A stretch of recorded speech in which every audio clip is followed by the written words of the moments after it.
Hey Michelle, look! It's our atmosphere! Huh? Oh, I meant to say that this bubble acts like our atmosphere. I don't know if I agree with that. I was looking into aerology, the study of Earth's atmosphere, and I'm not sure that I would say it's like a bubble. I see we are at a crossroads here, aren't we? Indeed, we are.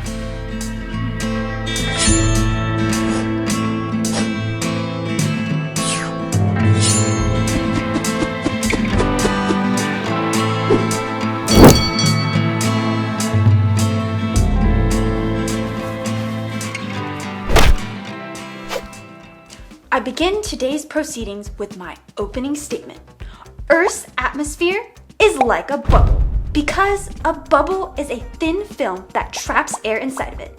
Earth's atmosphere behaves in the same way. The atmosphere surrounds the entire Earth and, like a protective bubble, keeps oxygen contained rather than allowing for freely roaming oxygen molecules to exit into outer space. There wouldn't be any oxygen for us or any kind of life to breathe in. In conclusion, Earth's atmosphere can be compared to the trapping of air in a bubble. I rest my case. Oh, Kayleen, you forget how fragile a bubble actually is. I present to you Exhibit A. A bubble blower? Yes. I present to you Exhibit A. A bubble blower? Aren't you on the opposite side of bubbles today, Michelle? That is right.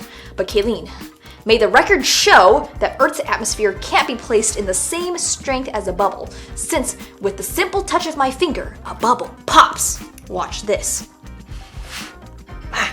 Try it again.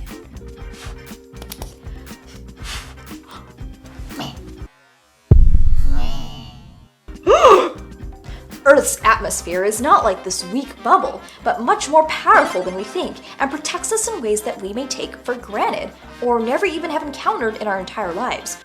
While our atmosphere contains many compounds, including oxygen, nitrogen, argon, carbon dioxide, and many more, the ozone layer of our atmosphere protects us from the invisible danger of ultraviolet radiation. UV radiation that comes from the sun constantly makes its way to Earth and can have harmful effects on humans. The ozone layer of the atmosphere absorbs most of this radiation from reaching the surface of the Earth, protecting us from more than just the occasional sunburn. Without the strong protection of the atmosphere, sunscreen wouldn't stand a chance against the amount of UV radiation that the ozone layer protects us from. Interesting case, Michelle. But what about more physical dangers? Excellent point. While a bubble may be utterly destroyed by any rock or pebble that may come its way, Earth's atmosphere has the greatest defense mechanism against asteroids that may crash their way onto Earth from space. Now may the audience recall that Kayleen mentioned the confinement of oxygen on Earth by the atmosphere. Little did she know that she has actually exactly proven my point. The atmosphere cannot act like a bubble because the confinement of oxygen and other air molecules creates a high-pressure environment separate from outer space. In the face of oncoming asteroids, this high pressure causes any dangers to be broken apart before they even reach the surface. With that, I rest my case. It's a tie? Well, I agree that Earth's atmosphere has some distinct differences from a soap bubble. But I can also see your point that every breath that I take is thanks to the oxygen the atmosphere contains, similar to a bubble. Phew, thank goodness for our atmosphere. You know what, Michelle? I think there is one final point that we can both agree on that requires no debate, and it's that God, in His power and wisdom, is the one who created the atmosphere we live in today. Couldn't have said it better myself. We even see that the atmosphere was created on the second day of creation, as we read from Genesis 1:6-8. Then God said, "Let there be an expanse in the midst of the waters, and let it separate the waters from the waters."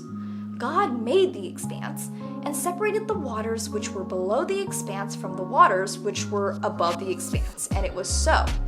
God called the expanse heaven, and there was evening and there was morning, a second day. Right here in Scripture, we can marvel at God's power to create our atmosphere and even care for His creation. because today we still rely on the Earth's atmosphere for the air we breathe and protection from outer space. Well, that's about all the time we have for today, but we hope that the next time you think about the atmosphere above, or even be reminded of it when you blow bubbles in the air, that you remember that creation is cool, but our creator is even cooler. We'll see you next time. It's beautiful. Oh, look. Oh, dang. Oh.